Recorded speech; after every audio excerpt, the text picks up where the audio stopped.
আসসালামু আলাইকুম দর্শক, আশা করছি আপনারা সবাই ভালোই আছেন। আজকে আমি আপনাদের সাথে অনেক বেশি গুরুত্বপূর্ণ একটি ভিডিও শেয়ার করব। আজকের ভিডিওতে আমি আপনাদের সাথে আলোচনা করব গর্ভ অবস্থায় ছেলে বাচ্চা পেটের কোন পাশে থাকে। সব কিছুই এই ভিডিওর মাধ্যমে বিস্তারিত শেয়ার করব। আশা করছি ভিডিওটি ফুল দেখবেন। আর এই চ্যানেলে বাচ্চাদের অনেক ধরনের ভিডিও রয়েছে, আপনারা চাইলে কিন্তু দেখে নিতে পারেন। আর বাচ্চাদের নিয়মিত সব ধরনের ভিডিও পেতে চ্যানেলটি সাবস্ক্রাইব করে সাথেই থাকবেন। তাহলে চলুন আর কথা না বাড়িয়ে চলে যাই ভিডিওর মূল টপিকে। অধিক অংশ মায়ের ক্ষেত্রে গর্ভ অবস্থায় তার পেটের সন্তান 9 মাসের মতো থাকে এবং সেই 9 মাসের সময়ে বাচ্চার পজিশন বিভিন্ন সময়ে বিভিন্ন পজিশনে থাকতে পারে। আগের দিনে এত আধুনিক চিকিৎসা ব্যবস্থা ছিল না, তারপরও পেটে থাকা সন্তানের সঠিক সুস্থতা এবং সঠিক পজিশন নির্ধারণের কিছু পদ্ধতি রয়েছে। সেই পদ্ধতিগুলো সম্পর্কে আজকে জানাবো।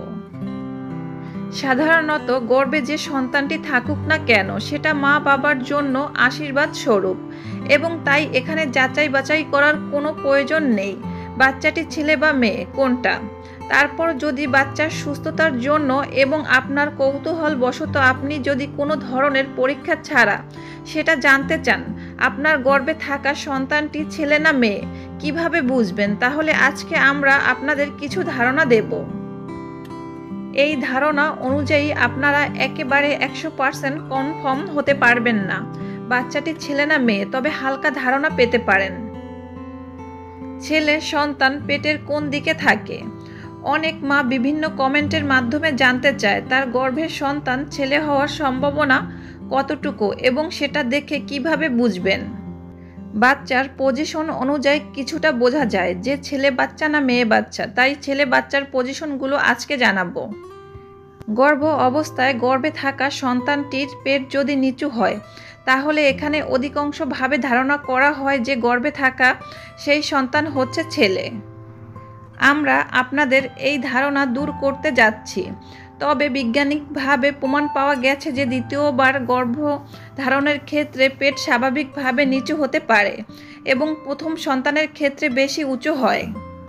সাধারণত ছেলে বাচ্চারা একটু বেশি চঞ্চল হয় এবং সেই চঞ্চল বাচ্চারা যখন মায়ের গর্ভে থাকে তখনও অনেক চঞ্চল হয়ে থাকে।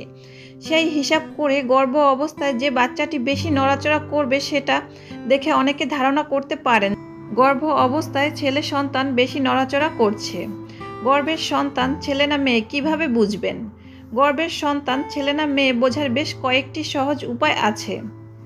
যদি প্রস্রাবের আগ মুহূর্তে গর্ভবতী মহিলার রক্তচাপ অনেক বেশি কমে যায় তাহলে তিনি কন্যা সন্তান জন্ম দিচ্ছেন বলে ধারণা করা হচ্ছে। এছাড়াও রক্তচাপ অনেক বেশি বেড়ে গেলে প্রস্রাবের আগ মুহূর্তে তাহলে তিনি পুত্র সন্তান জন্ম দিচ্ছেন এটা ধারণা করা হয়। শুধুমাত্র এই বিষয়গুলো দেখে ধারণা করা যায়, কিন্তু 100% শিওর হওয়া যায় না। তো আজকের ভিডিওটি এতটুকুই। আশা করছি এই ভিডিওটি থেকে আপনারা একটু হলেও ধারণা পেয়েছেন। ভিডিওটি ভালো লাগলে একটি লাইক দিবেন, চ্যানেলটি সাবস্ক্রাইব করবেন। আজ এখানেই শেষ করছি। আল্লাহ হাফেজ।